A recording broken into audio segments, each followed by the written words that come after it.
bergulirnya reformasi tahun 98. Ya sama-sama satu visi aja, kita ingin reformasi itu. Pertama-tama desani orangnya, tapi pandai. Jadi mengenal melalui pemikiran-pemikiran Mas Kiki itu melihat media. Sebenarnya mengenal Prof. Kiki itu belum lama ya, mungkin 3-4 tahun yang lalu. Tapi dari waktu yang sangat pendek itu saya sangat terkesan dengan pribadinya beliau yang sangat kuat gitu ya. Beliau itu punya integritas yang luar biasa, sehingga karena integritinya itu banyak teman maupun dalam tanda petik itu orang yang berseberangan itu sangat segan sama beliau. Saya mulai mengenal Pak Kiki, ya memang orangnya karena nyentrik. Saya mengenal Pak Kiki ya sudah lebih 10 tahun, puluhan tahun lah dengan Pak Kiki. Bukan hanya saya mengenal saja tentang Pak Kiki, tapi Pak Kiki sudah menjadi bagian dari perjalanan hidup saya. Saya kenal Mas Kiki pertama kali itu waktu saya jadi Sekretaris Kapolri. Saya agak bingung juga gitu. Kok ada tamunya Kapolri, pakaiannya nyeleneh gitu, pakai jeans, pakai sendal, tapi rupanya ternyata ini orang pemikir. Begitu saya konfirmasi, dicek aja sama Kapolri, orang saya dipanggil Kapolri gitu. Saya pikir ini main-main, begitu saya cek benar rupanya ditunggu sama Kapolri gitu. Dia juga salah seorang bekas mahasiswa saya yang konsisten dalam perjuangan itu. Ya, jadi dengan Kiki saya merasa dosen berhasil. Dia sebagai, kebetulan Mas Kiki di atas saya sedikit ya. Dia pada waktu itu sudah muncul di ruang publik. Kita baru menjadi aktivis dan dia menjadi acuan dari beberapa teman-teman gerakan gitu. Salah satunya ya Hermawan gitu kan. Nah ini yang saya sebutkan tadi. Kita kenal karena dipersatukan oleh pikiran dan gagasan.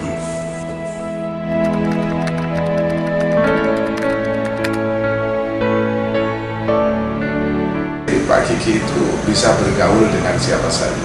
Mulai saya lihat dia tidak memandang warna kulit, harta, pangkat dan jabatan. Tapi yang saya lihat bagaimana Pak Kiki membangun hablum minan nas dengan sesama itu adalah dari bagaimana pikiran-pikirannya, tindakan-tindakannya, sikap dan kesetiaan kawanan. Saya lihat seperti itu. Yang saya rasakan itu kesetiakawannya cukup tinggi. Ketika kami membutuhkan Mas Kiki selalu ada begitu. Jadi itulah tentang Mas Kiki. Ya itulah Kiki. Dia suka hal-hal yang baru dan hal-hal yang lebih radikal, yang lebih keras gitu. Dia tertarik ya, soal seperti itu.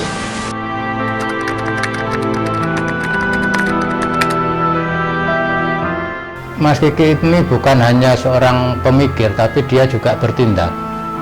Itu yang seorang intelektual yang sekaligus juga melakukan aksi. Memberikan ilmu juga kepada saya dalam bagaimana membangun strategi gerakan petani yang tanpa saya sadari akhirnya saya menjadi aktivis petani. Itu dari Pak Kiki. Sampai sekarang pun dia konsisten ya, setiap produk perundang-undangan, rancangan perundang-undangan yang terkait dengan masalah-masalah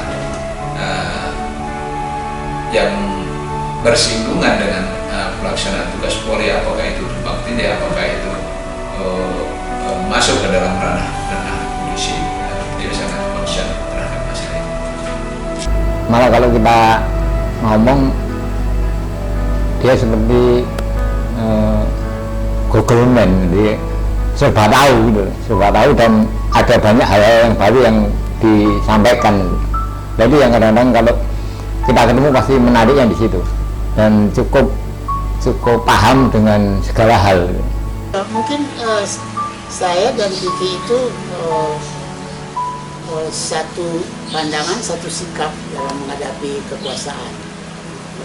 Kritis, ingin berubah, dan selalu melawan.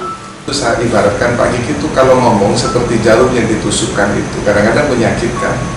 Tapi dari jarum yang ditusukkan itu, kalau dilengkapi dengan benar, itu bisa menyatukan yang robek. Ya, orang yang tidak mau tampil di depan, yang penting bahwa pemikiran beliau yang ingin bagaimana bangsa ini supaya lebih bermartabat, lebih maju, itu beliau menetapkan untuk di belakang layar, meskipun itu tidak populer, tapi bagi beliau bukan itu. Jadi kalau perumpamaan Jawa, beliau itu rame gawe sepiung pamrih gitu.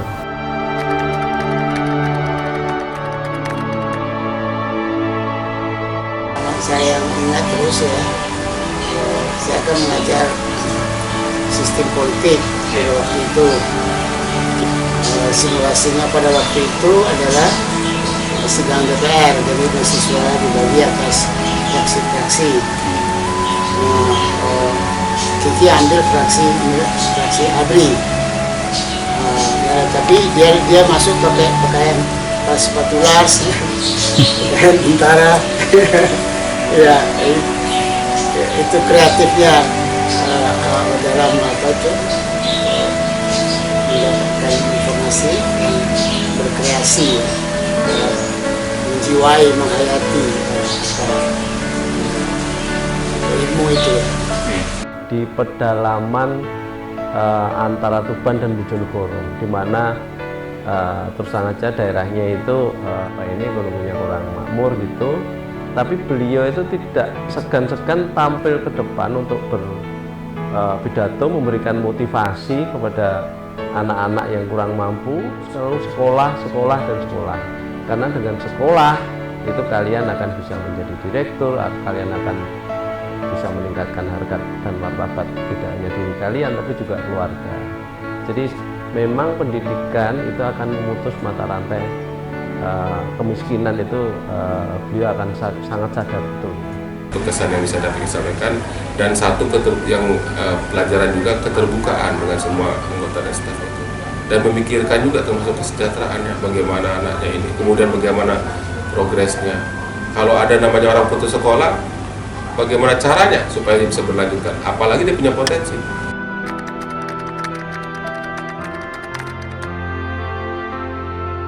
Nah, saya berharap banyak Mas Kiki ini bisa menjadi komitmennya yang kuat terhadap kondisi ini, bisa jadikan tetap bisa menjadikan contoh bagi yang lain, gitu. Yang lainnya idealismenya cukup tinggi, walaupun mungkin dalam perjalanannya mungkin ada hal yang barangkali tidak memuaskan Pak Kiki, tetapi konsistensi itu patut dan komitmen beliau ini patut kita hargai. Dan saya terima kasih di Bapak Kiki telah